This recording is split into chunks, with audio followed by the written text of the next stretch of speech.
Richard Kuchen. I was a Teleman first class when I was discharged. We had a full lieutenant commander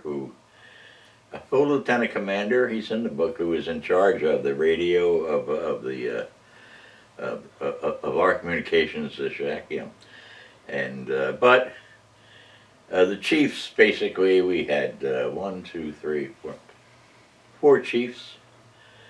One was a crypto chief with me. We were the only two in crypto, besides the officers who didn't know the first thing about it anyway, so it was just him and I, really. We encrypted, decrypted everything. And there was a lot to do because the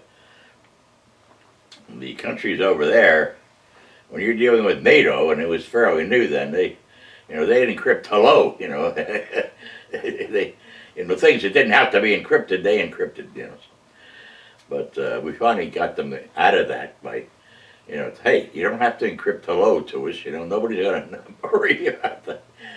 And the officers, they were assigned to crypto. They came in the crypto room, but I don't remember one of them ever doing anything, so they observed, so to speak.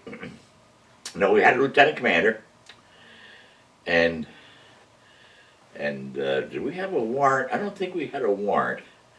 There was a number of warrant officers on board this ship, actually. They're what they call the in-between. They don't know what they are. They're not officers, they're not enlisted, they're warrants officers. They come from the ranks. And they're an interesting group. Very well schooled in Navy things, of course. But they're kind of lost in the shuffle. The chiefs had the best. In those days, there was just one rating chief. There was no senior chief, master chief, nothing like that. It was just chief. They had the best mess. From what I understand, they had the best berthing. They ran the Navy. They kind of ran the Navy, ran the ship. They would be who you would go to if you needed anything special or you wanted to talk to someone. You went to the chief, and most of them were damn nice guys.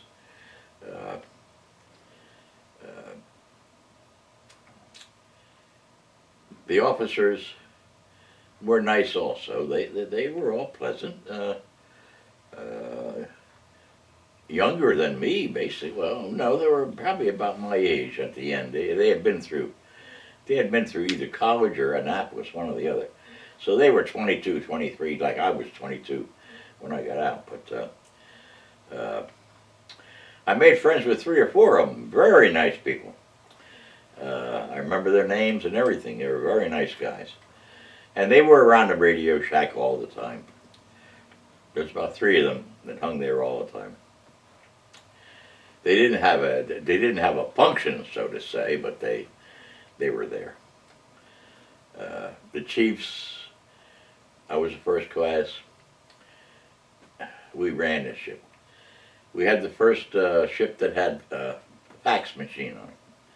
Fax had just come out in 1956, 57. So we were the first ship that left the States with a fax machine. We only used it for weather. We didn't use it for anything else. It was so new, we just used it for weather. And that was a separate room. The teletype room was separate. And the large room was for the Morse code, the CD. There was a lot of stations back then, And the signal gang, they still used the flags and the light. Back in that day, they used the light and they used the signal flags to communicate with the other ships. It's ancient history today, but it's 60-some years ago, so it even amazes me when I think about it. I never regretted. To this day, I'm so glad I experienced it. I would do it over again if they'd have me. And there was some inequalities that you could say could have been different, but you have to give them the benefit of the doubt It was a first cruise. It was, you know, they were learning just like we were, and I'm sure they changed things up later on the carrier. Some of the things that weren't right. But all in all, it was a good life. I really enjoyed it.